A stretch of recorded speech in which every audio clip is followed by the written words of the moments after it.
రాహుగ్రహ జననం. కశ్యప పత్నులు అదితి, దితి, ధను, వినత, కద్రువ, సింహిక, కాల మొదలైన వాళ్ళు ఆశ్రమంలో కూర్చుని కాలక్షేపం చేస్తున్నారు. మనందరం తల్లులమయ్యాం, కానీ సింహిక మాత్రం ఇంకా మాతృత్వానికి నోచుకోలేదు అంది ధను. ఎలా కలుగుతారు ధను? దానికి పిల్లలు. మన సింహిక మరీ నెమ్మది, సంతానం కరుణించమని మన అతిథిలాగా దేవుణ్ణి అడగదు, మనలాగా పతిదేవుణ్ణి అడగదు. దితి నవ్వుతూ అంది. దితి మాటలకు అందరూ నవ్వారు.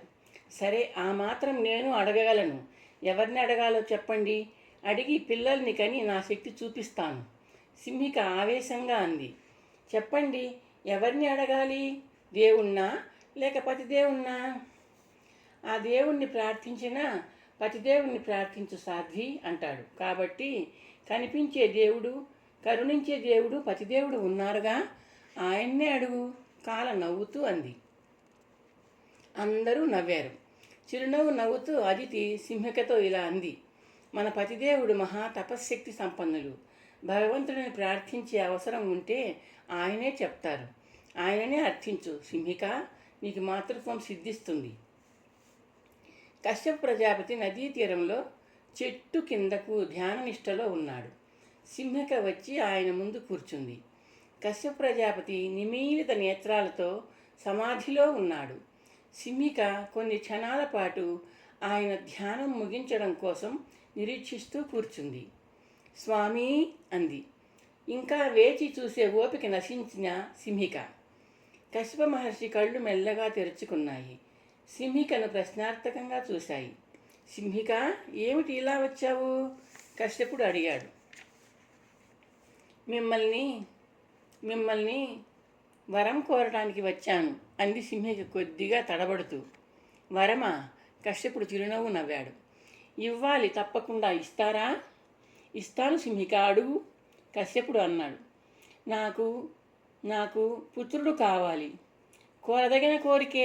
కశ్యపుడు నవ్వాడు.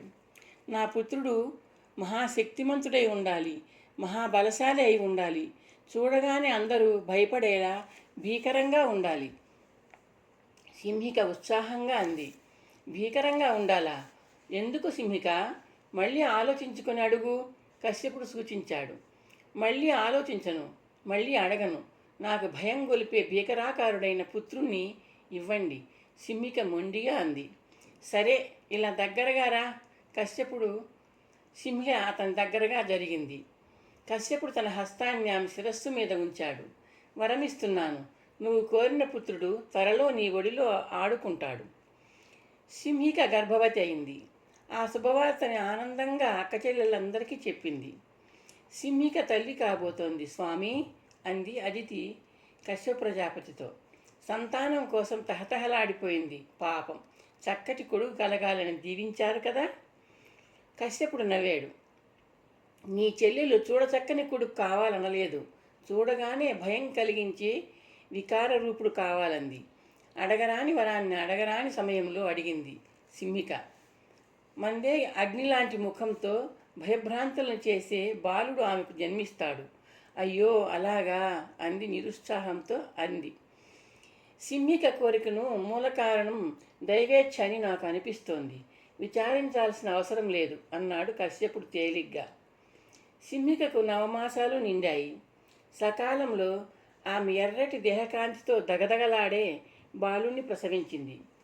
సింహిక తనయుడి బారసాలకు దక్ష దంపతులతో పాటు ఇంద్రాదులు, నారదుడు, బ్రహ్మదేవుడు విచ్చేశారు. బాలకుడి ఆవిర్భావ కారణాన్ని బ్రహ్మ కశ్యపుడికి వివరించాడు. నవగ్రహాలలో ఒకడుగా నెలకొనడానికి, పూజలు అందుకొని ప్రాణుల మీద తన ప్రభావం చూపడానికి జన్మించాడని, సుశిక్షితుడుగా రూపొందించమని చెప్పారు. భవిష్యత్తులో బాలకుడు పరిగ్రహిస్తాడు, పరిత్యజిస్తాడు. త్యజించడం అతని లక్షణంగా ప్రాచుర్యం పొందుతాడు. ఆ కారణంగా బాలుడికి రాహువు అని నామకరణం చేయి అన్నాడు బ్రహ్మ. బ్రహ్మదేవుడి ఆనతిని పాటిస్తూ కశ్యప ప్రజాపతి సింహిక కుమారుడికి రాహువు అని పేరు పెట్టాడు. కశ్యపాశ్రమంలో తల్లి సింహిక పోషణలో మిగిలిన 12 తల్లుల పాలనలో రాహువు వృద్ధి చెందుతున్నాడు. కశ్యపుడు సకాలంలో రాహువుకు విద్యాబోధన ప్రారంభించాడు. ఇప్పటిదాకా మీరు 8 గ్రహాల జన్మగాథలు విన్నారు. ఇక 9వ గ్రహమైన కేతువు ఆవిర్భావం గురించి తెలుసుకుందాం. నిర్వికల్పానంద ఉపోద్ఘాత రూపంలో అన్నాడు. గురువుగారు, రాహువు గురించి కేతువు గురించి ఎవరు ఏది చెప్పినా ఆ ఇద్దరికీ అతి సమీప సంబంధం ఉన్నట్టు తోస్తూ ఉంటుంది. రాహువులాగే కేతువు కూడా కశ్యప ప్రజాపతి కుమారుడేనా? విమలానందుడు అడిగాడు. అడగాల్సిన ప్రశ్నే అడిగావు విమలానంద. అయితే దీనికి ఇదమిత్తంగా అవునని కానీ కాదని కానీ సమాధానం చెప్పలేం. ఎందుకంటే కేతు జననం గురించి పురాణాల్లో ఇతిహాసాల్లో భిన్నాభిప్రాయాలు ఉన్నాయి. కశ్యప ప్రజాపతి కుమారుడుగా ఆయన పత్ని ధనూదేవికి కేతుమంతుడు అనే కుమారుడు జన్మించాడు. మహాభారత కాలంలో ఆ కేతుమంతుడే అమితౌజుడుగా జన్మించాడని చెప్పబడింది. ధను కశ్యప దంపతుల పుత్రుడైన కేతుమందుడే కేతుగ్రహం అనే భావన కూడా ఉంది. అందుకే రాహుకేతువులు సోదరులుగా కలిసిమెలిసి ఉండేవారని అనుకోవడం జరిగింది.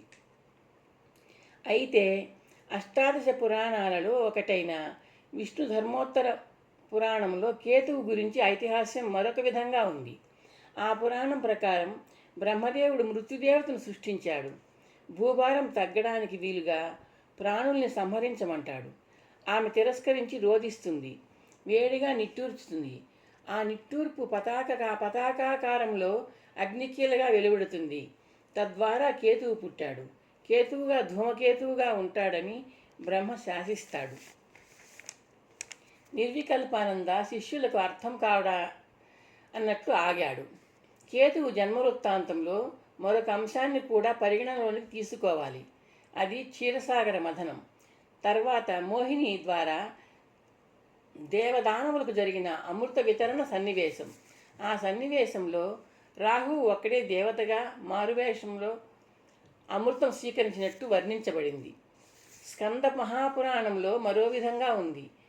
తదా రాహుశ్చ కేతుశ్చ ద్వావేతా దైత్య పుంగవౌ దేవానాం రూపమాస్థాయ అమృతార్థం త్వరాన్వితౌ ఉపవిష్టౌ తదా పంక్త్యాం దేవానా అమృతార్థినౌ.